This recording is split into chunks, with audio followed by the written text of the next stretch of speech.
In the ancient city of Cana in Galilee, a wedding was underway. The streets buzzed with music, laughter, and the smell of food filling the air.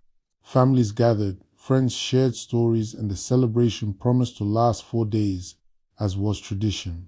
But in the middle of the joy, a serious problem arose. The wine had run out. For us today, that might not sound like a big deal, but in ancient times, it was a major embarrassment. Running out of wine at a wedding meant shame for the bridegroom and his family. It could even damage their reputation in the community. This was the moment when something extraordinary happened. Among the guests was a young rabbi, not yet widely known, named Jesus of Nazareth. He had only just begun gathering a few followers, and no one outside his small circle had any idea of the power he carried. His mother, Mary, noticed the problem and went directly to him. With a quiet urgency, she said, "They have no wine." At first, Jesus seemed reluctant. He answered, "My hour has not yet come." But Mary trusted him. She turned to the servants and gave them a simple instruction: "Do whatever he tells you." Nearby stood 6 large stone jars, each used for ceremonial washing. These jars were enormous, holding 20 to 30 gallons each. Jesus told the servants to fill them with water. The servants did exactly as he said, filling the jars all the way to the brim. Then Jesus gave another command: "Now draw some out and take it to the master of the banquet." The servants obeyed, probably nervous about handing over a cup of water to the man in charge.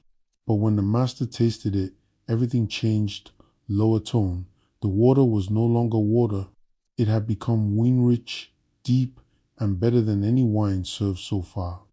Surprised, the master of the banquet called the bridegroom over and said, "Everyone brings out the choice wine first and then the cheaper wine after the guests have had plenty to drink, but you have saved the best till now."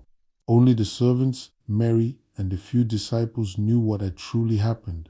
It was a miracle, and this, according to the Gospel of John, was the very first miracle of Jesus. It wasn't performed in front of crowds or kings. It wasn't done on a battlefield or in a temple.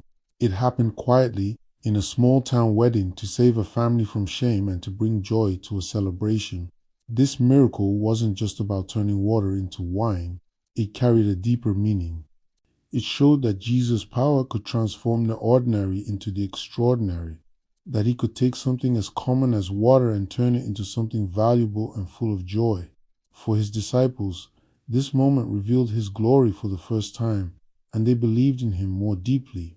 Imagine being there watching plain water poured into jars, and then seeing it come out as fine wine. It was both shocking and awe-inspiring, a sign that something new was beginning in the ancient world. The wedding at Cana may seem like a simple story, but it was the start of miracles that would change history forever. If you enjoyed this, don't forget to smash the like button and subscribe for more content like this.